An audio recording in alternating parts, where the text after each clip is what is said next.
Bueno, pues entonces, 1 de noviembre de 2023 se nos fue el año, se acabó el año y bueno, la idea es cerrar un año especial de parte del Señor también para nuestras vidas. Eh, Importantísimo en este cierre del año, pues poder también ir haciendo un recorderis ahí, un repaso de todo lo que hemos aprendido. Y este momento, bueno, pidiendo excusas también porque hace 8 días grabamos y finalmente no pudimos subir el audio, no subí el video. Dije, no, ya para qué vamos a subir este, que este ya es aquí en el lugar donde vamos a estar haciendo los encuentros de mi casa los miércoles y bueno, todo lo que venga, devocionales, reflexiones, todo lo que pueda venir, pues ya será en este espacio. Entonces ya tenemos internet, ya tenemos toda la plataforma, tanto virtual como física, para poder andar. Entonces ahí estamos para la gloria de Dios. El día de hoy vamos a hacer una reflexión que va a seguir la línea de lo que estamos trabajando. Entonces recuerden que estamos trabajando historia desde el Antiguo Testamento para ver, entender cómo Jesucristo es manifestado desde el principio de los tiempos, pero también para conocer un poquito acerca del plan de Dios por medio de la historia que encontramos en el Antiguo Testamento. ¿A dónde vamos a aterrizar? Vamos a aterrizar al final en el conflicto más antiguo de la historia de la humanidad, el conflicto en el Medio Oriente, el conflicto entre Israel y todos esos pueblos alrededor de él, para poder nuevamente, repito, entender un poco más en cuanto a contexto político, porque hay que entender muy bien un contexto político, pero hay que entender muy bien un contexto político para, sobre todas las cosas, saber orar por Israel y también por todos aquellos pueblos que están sufriendo la ausencia de Dios en los corazones, porque no es más, es la ausencia de Dios. Dios no quiere muerte, Dios es un Dios de amor, Dios es un Dios de salvación. Y es curioso porque ese conflicto eh, es un conflicto primeramente religioso y está allí expuesto, digamos que todo ese tema en cuanto a la doctrina religiosa, y se supone que es un mismo Dios, pero en algún punto se desvió porque uno es Alá y es una religión monoteísta que en un principio viene a ser Dios, pero ya después ellos vienen y se desvían. Y por el otro lado es Dios, Jehová, Dios de los ejércitos. Y es curioso porque todo se divide con parte de la historia que narrábamos aquí, donde eh, Dios le da una promesa a Abraham por medio de la promesa del hijo. Y ahí es donde entonces viene Isaac. Y entonces en Isaac vemos primero la figura de Jesucristo, pero de ahí en adelante la genealogía. Pero resulta que se me olvidó ahora el libro de los musulmanes, la Torá. Sí. El Ah, Corán, no, Corán. gracias. En el Corán encontramos que también hay un hijo de la promesa, también hay un sacrificio, también Dios le pide sacrificar a su hijo, a su único hijo. Y finalmente dice, no, no lo sacrifiques. ¿A quién es? Bueno, no es a Isaac, es a Ismael. Entonces, allí en el Corán uno encuentra la misma historia, pero con Ismael.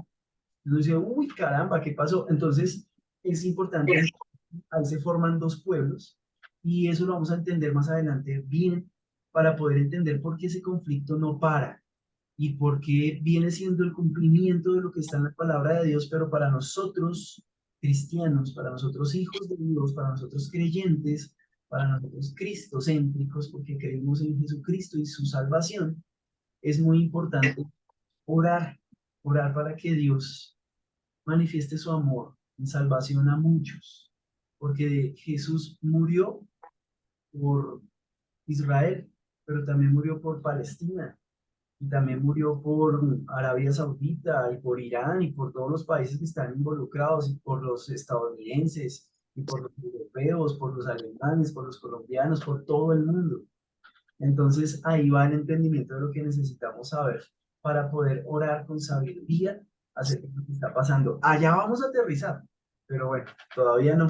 Ahí seguimos en la historia. Por ahora, orar, seguir orando porque el amor de Dios se derrame sobre tantas familias que hoy por hoy están sufriendo los estragos de la guerra y orar por nuestra nación también. Así que bueno, en este momento está mi mamá, está Laurita, mi hermana, y los que vengan ya saben que pues ahí van llegando y de todas formas todos los que nos están viendo por YouTube. Entonces, pues comenzamos orando brevemente, ya habíamos orado, pero vamos a orar brevemente para los que nos ven por YouTube y poder comenzar el día de hoy con la enseñanza que Dios trae para nuestras vidas. Señor, te damos gracias, Padre, por este tiempo bonito y especial que nos regalas, mi Dios.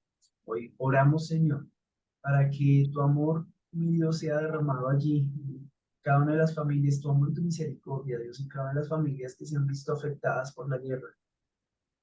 Mi Dios, por cada uno de los bandos, Señor. Guerras que a veces uno pretende entender, pero tienen tanto contexto cultural, contexto bélico, eh, contexto de odio, pues, de tantas cosas que se nos sale de las manos entenderlo, Señor. Pero sí entendemos que simplemente es la ausencia de amor, de tu amor, Dios, en los corazones de los hombres.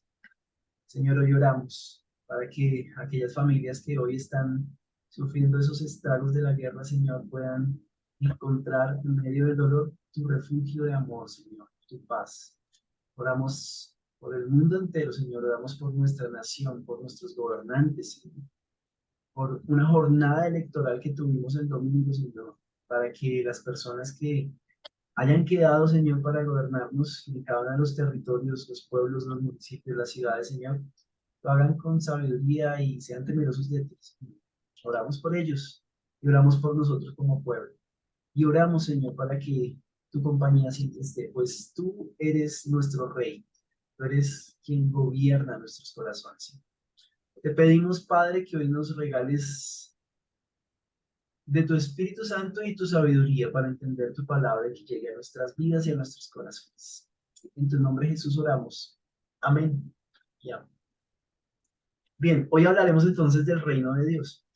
Y para nosotros es muy normal hablar del reino de Dios, pero resulta que uno en esta época ya no habla de reinos. Entonces uno dice, el reino de los Estados Unidos, el reino de Gran Bretaña. Bueno, en Gran Bretaña se habla de reino, pero cuando hablamos de política, de Estado, allá el que manda, o sea, digamos que todo el encargado de la parte política es el primer ministro, ¿no? Entonces, por ejemplo, en Inglaterra, el primer ministro de Inglaterra, y bueno, y hay varios lugares donde es el primer ministro. Y a pesar de que hay monarquías, en España existe el rey, la reina, en Inglaterra, en Gran Bretaña, y en algunos otros países, no significa que entonces hoy en día el gobierno en el cual estamos acostumbrados sea el reino. Eso pasó, eso pasó, digamos, como con la Revolución Francesa y todo lo que vino después con la Revolución Industrial, eso se acabó. Vino lo que fue la República. Y después de la República, pues de ahí la República. Señora Luzmeri, buenas noches y bienvenida. Hola, Huguito, buenas noches. Bienvenida. Entonces, lo que es la República, y por eso hoy concebimos muchos de los estados independientes, como por ejemplo Colombia, como la República de Colombia.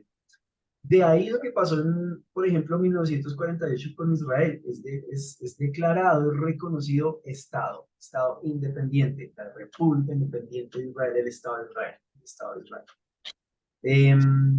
Y así pues en muchos países, ¿no? Entonces hoy en día no hablamos de reino, pero sin embargo cuando hablamos de la palabra de Dios sí hablamos de reino. Bueno, si tradujéramos actualmente ese pedacito que habla del reino, pues no, la traducción realmente no sería reino de Dios, sería como el Estado de Dios, sería como el Estado político de Dios. ¿Por qué un Estado político? Bueno, no quiero meter política humana, pero ¿cómo será entonces el reino de Dios? Ese Estado de Dios. Si quieren tomar apuntes o prestar mucha atención, el título de hoy es El Estado de Dios, Política Celestial.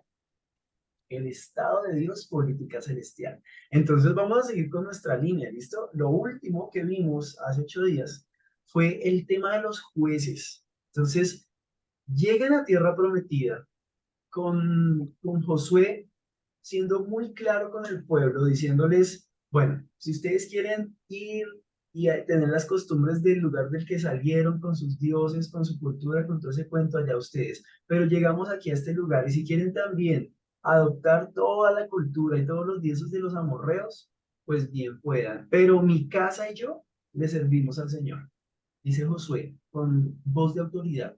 Y ahí donde el pueblo dice, no, no, Josué, nosotros también le servimos a Dios. Y lo reconocen. Y reconocen que no se van a desviar, que van a obedecer a Dios. Entonces, a partir de ese proceso, comienza una nueva historia para el pueblo de Dios.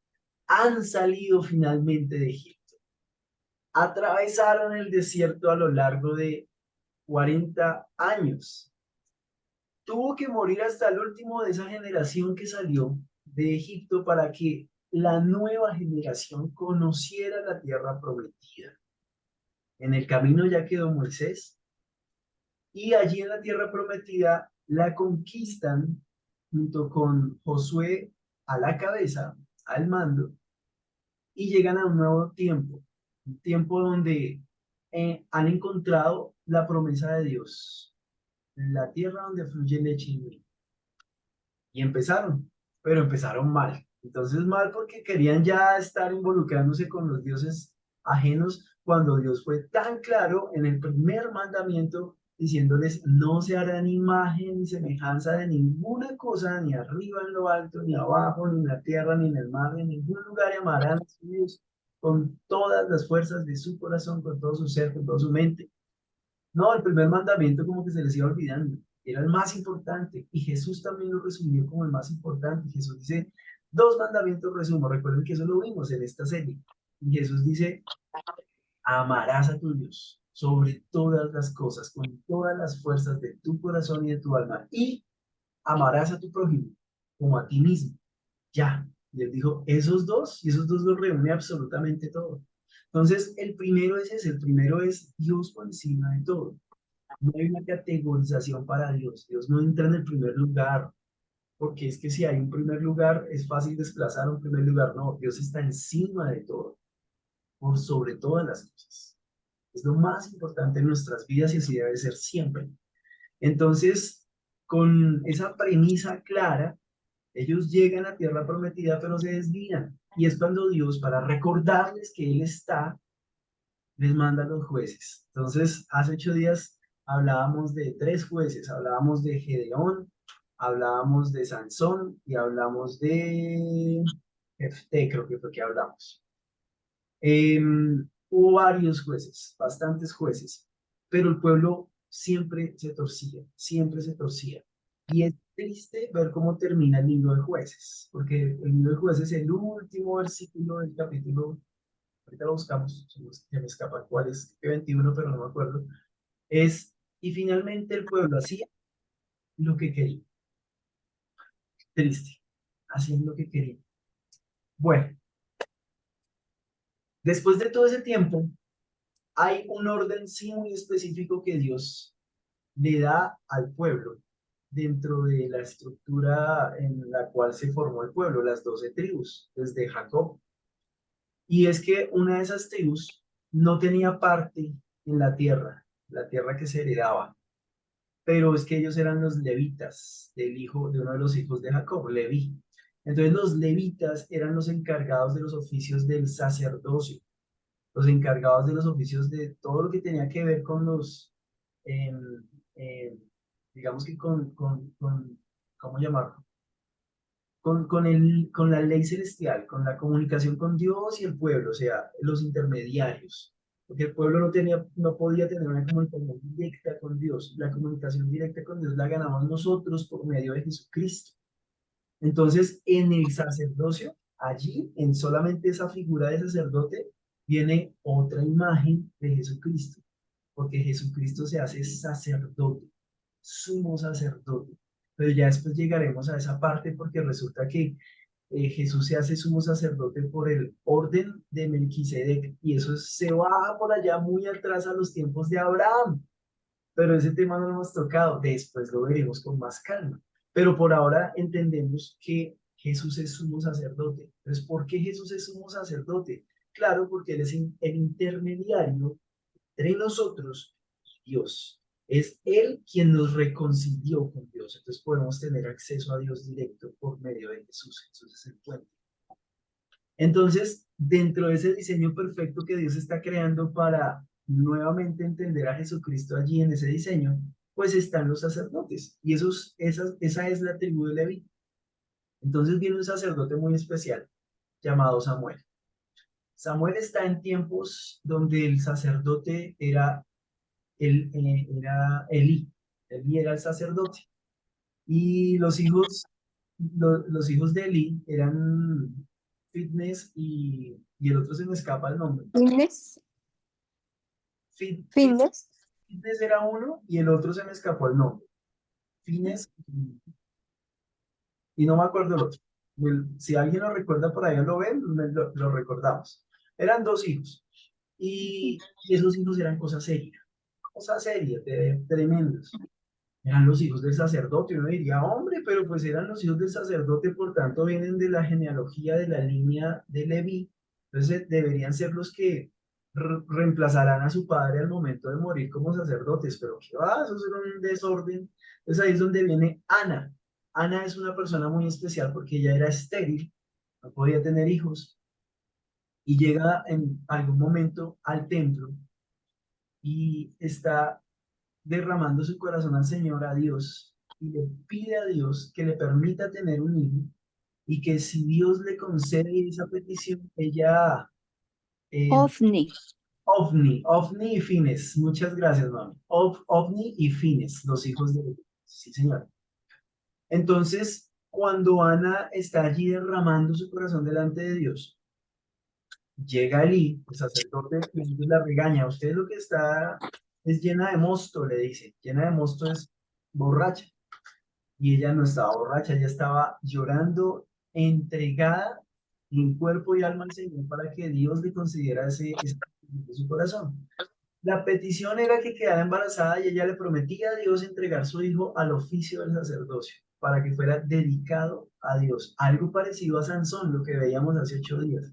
Sansón fue nazareo, o sea, apartado para Dios. Bueno, Ana le pide a Dios eso, que si ella puede quedar encinta, embarazada, entonces ese hijo será entregado al Señor para que se dedique por completo a Dios, un hijo dedicado a Dios. Y Dios concede esa petición del corazón de Ana. Y Samuel llega muy chiquito, porque la Biblia dice algo así que cuando es destetado ya él llega al templo. Eso más o menos tiene que ser, le pongo yo unos 3 años, 4 años, no sé, debe ser muy chiquito. Entonces llega al templo. ¿Y quién se encarga de él? El sacerdote Eli. Y ahí es cuando viene una historia bien bonita, donde él es a un joven niño, pequeñito, y está en su cuarto y escucha Samuel, Samuel. Y él se levanta y se va donde Eli. Y le dice, "Mm, ¿me está llamando, Señor?". Y Eli le dice, no, vaya a dormir, deje de dormir. Entonces Samuel se va a dormir y otra vez, Samuel, Samuel. Y él se va otra vez y, Señor, me está llamando, le dice a Eli. Y Eli, a ver, espera un momento, ¿usted está escuchando que yo lo llame? Sí, me estás llamando. No, no, no, no, no, vamos a hacer algo. Si usted vuelve a escuchar esa voz, usted va a decirle, habla, Señor, que tu siervo escucha. Y Dios le va a hablar, porque debe ser Dios, yo no soy. Bueno, se va Samuel a dormir. Y otra vez, Samuel, Samuel. Y Samuel, habla, Señor, que tu siervo escucha. Y Dios le habla a Samuel. Y comienza la historia de Samuel como el sacerdote. Una historia muy bonita porque Samuel es el que no solamente unge a Saúl, el primer rey determinado por Dios, sino que también unge a David, el que sería del linaje de Jesucristo. Por ahí va la promesa del Hijo. Entonces, es muy, muy bonito ver cómo comienza allí bueno, más bien cómo continúa ese plan perfecto de Dios. Pero entonces en medio de eso hay que hablar de lo que va pasando en cuanto a lo que el sacerdote hacía. Los hijos de Eli, terribles, Ovni y Fines, terribles, terribles. Y la muerte de Elí es triste porque se cae de una silla como que se desnuca, algo así. Entonces uno dice, caramba, era sacerdote y vea esa muerte. Y los hijos también, un desorden, una locura. Samuel es sacerdote ya, pero los hijos de Samuel también se desvían. Y ahí es cuando el pueblo empieza a pedir rey.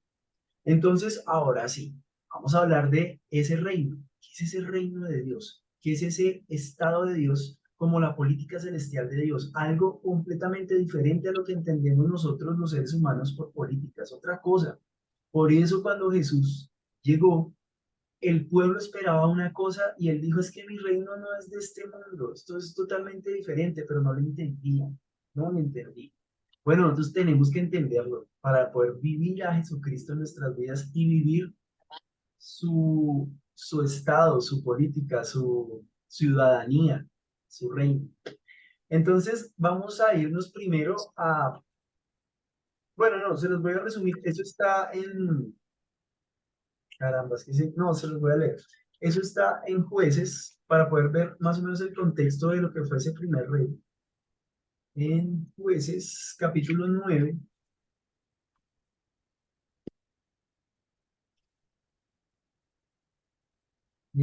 Versículo 1.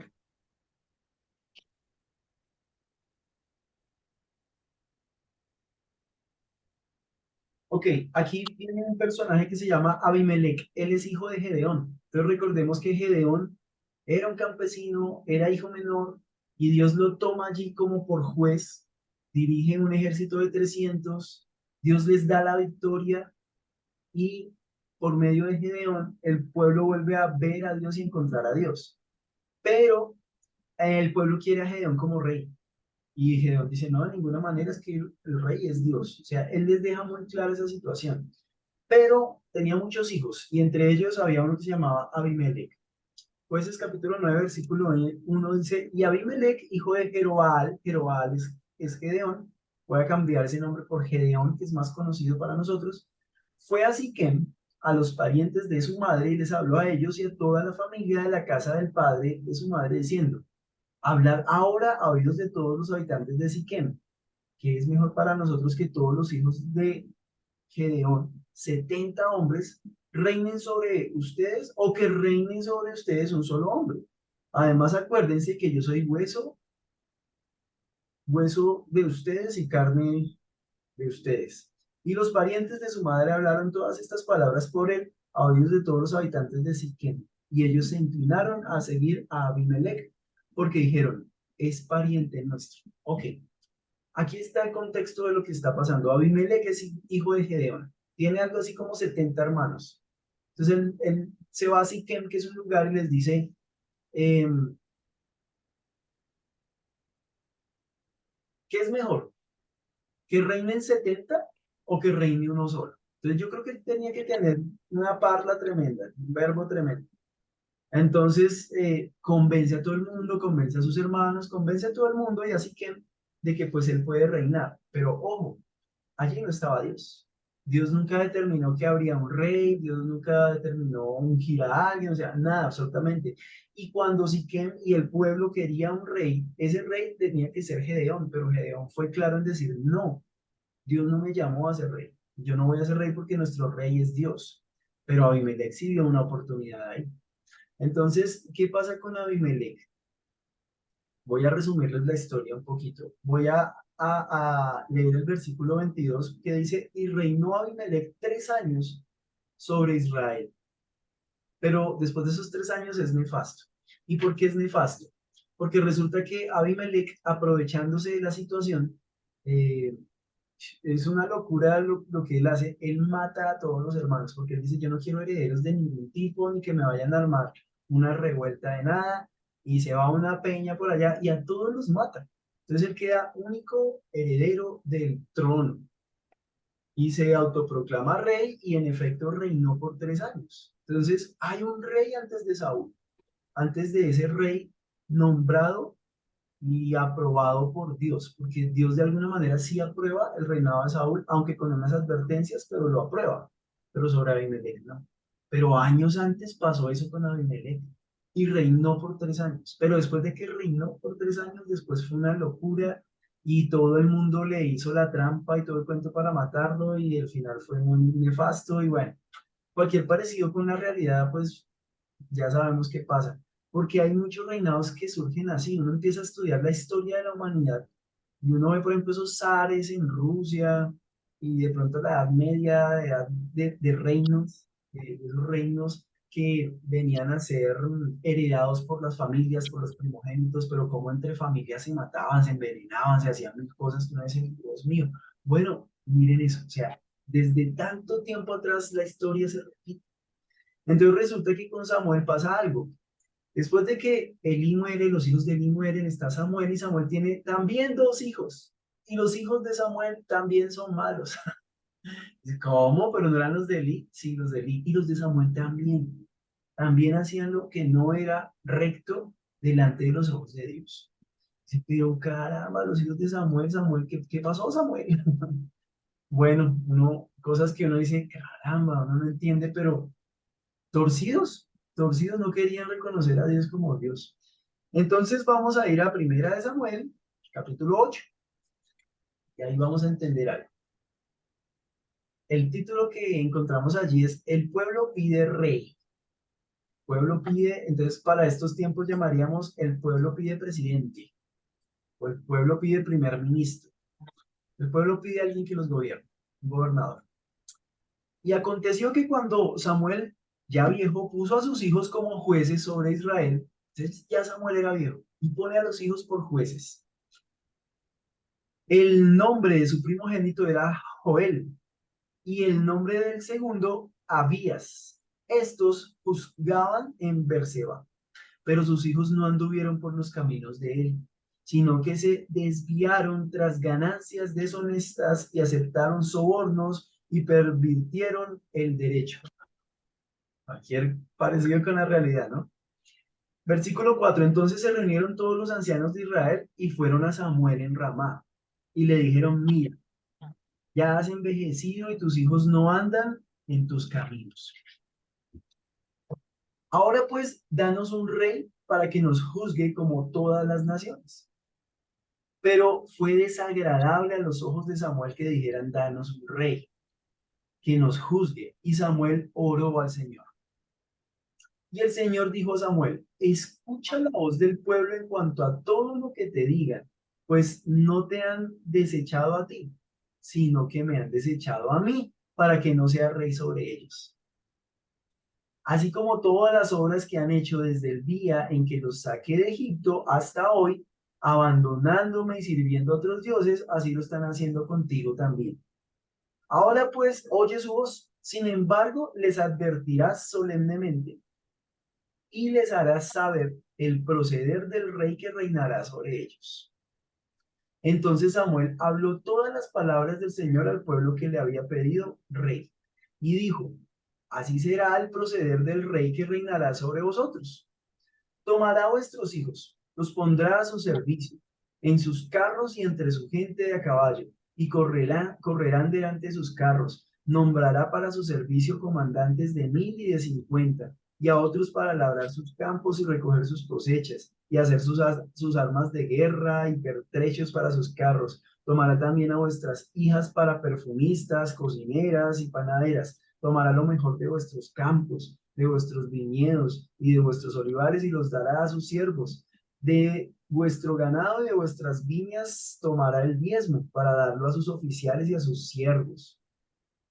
Tomará también vuestros siervos y vuestras siervas, vuestros mejores jóvenes y vuestros asnos y los usará para su servicio. De vuestros rebaños tomará el diezmo y vosotros mismos vendréis a ser sus siervos. Ese día aclamarán por causa de vuestro rey a quien escogisteis para vosotros, pero el Señor no os responderá ese día. No obstante, el pueblo rehusó oír la voz de Samuel y dijeron, no, sino que habrá rey sobre nosotros. Imagínense esa advertencia. Es una advertencia fuerte y dura. Y Dios les está diciendo, miren, si escogen un rey, miren todo lo que les viene pierna arriba. Es duro. Y ellos dicen, no nos importa, queremos rey. Entonces, ¿qué pasa?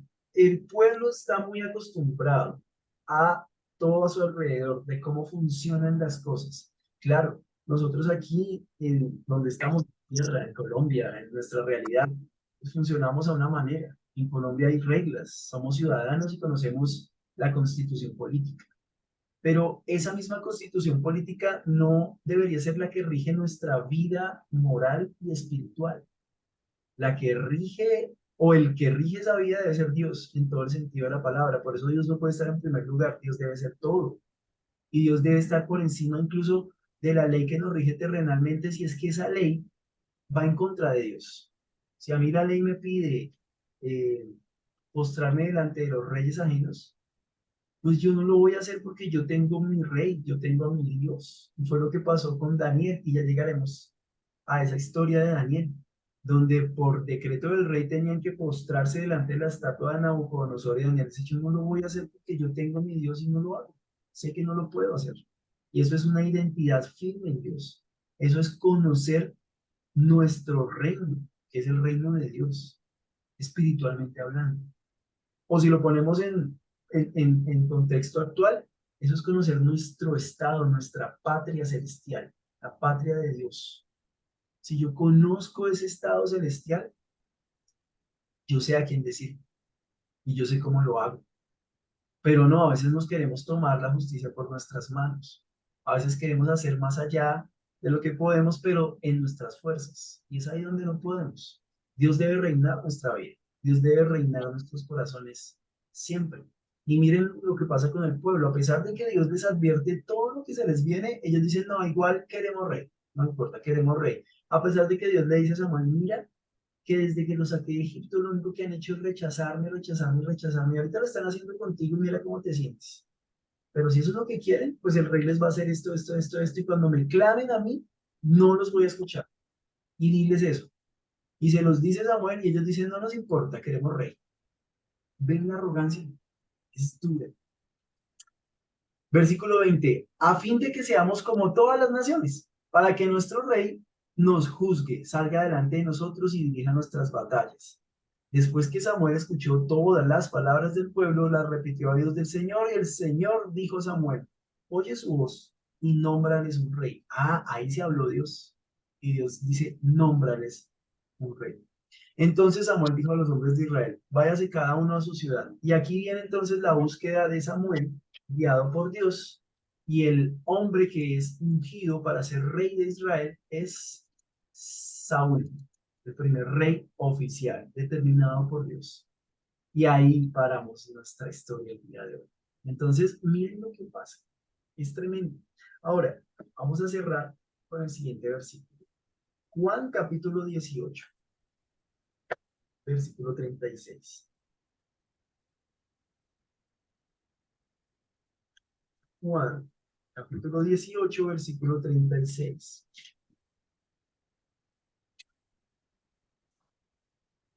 Está en el contexto de Jesús y Pilato.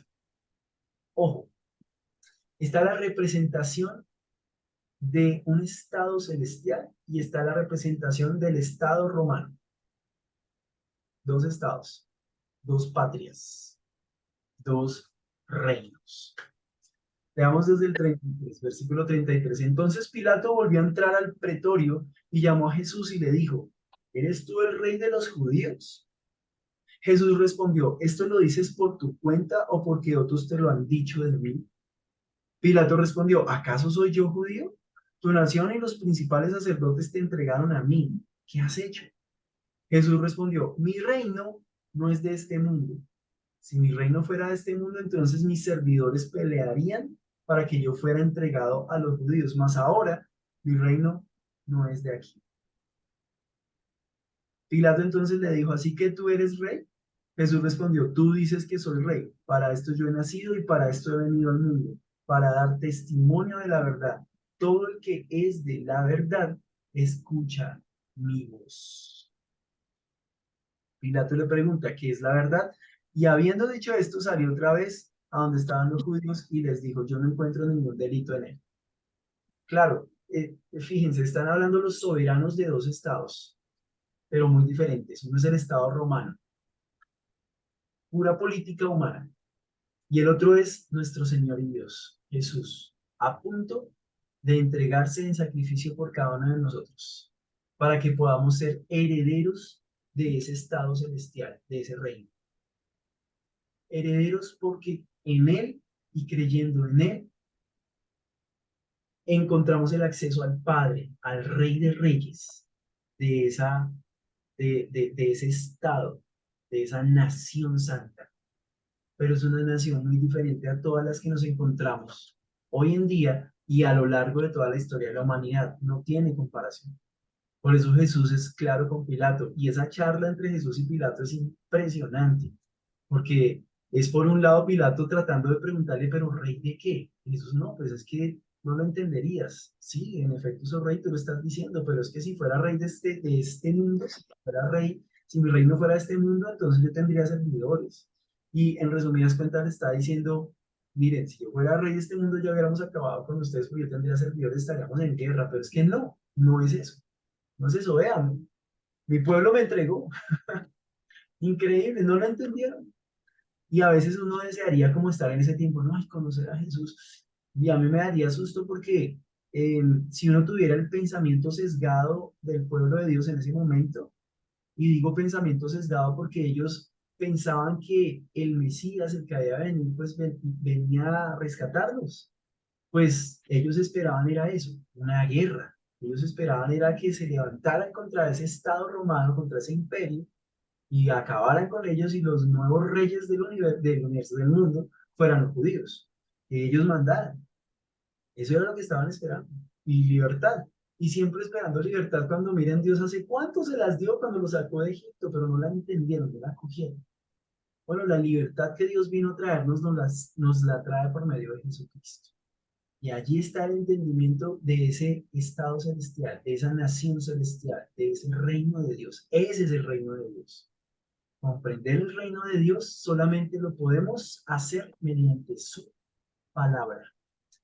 Por eso, comenzando, les decía, importante orar por los que nos gobiernan por 4 años. El domingo elegimos alcaldes, gobernadores, ediles, ¿qué más? Concejales. Alex, gracias. Eh, Tenemos un presidente que lleva apenas un año, quedan 3 años todavía de gobierno, y es importante orar por los que nos gobiernan, pero también orar por nuestras vidas y nuestra vida espiritual, para poder tener el entendimiento de parte de Dios, de que nuestra ciudadanía es celestial. Y en ese sentido, ricas bendiciones vienen a nuestras vidas, comenzando por la más importante de todas, salvación por medio de Jesucristo.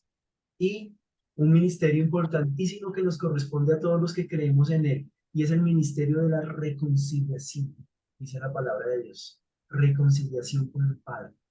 Porque la palabra de Dios es clara cuando Adán y Eva pecan y caen, se hacen enemigos de Dios, pero nosotros con Jesucristo volvemos a ser más que amigos, hijos de Dios. Hay una relación diferente. Una cosa es ser amigos de Dios. Otra muy bonita y muy especial es ser hijos de Dios. Hoy somos hijos de Dios. Vamos a orar y se cierra esta sesión, lo que quedó en YouTube. Nos vemos dentro de 8 días en YouTube y nos volvemos a conectar nosotros para terminar. Señor, gracias por este tiempo especial que nos has regalado hoy. Te doy las gracias por los que hemos estado aquí en este tiempo y te doy las gracias por cada uno de los que escucha esta palabra por el medio de YouTube, Señor. Llega a sus corazones. Te damos gracias, Señor, en tu nombre, Jesús. Amén y amén.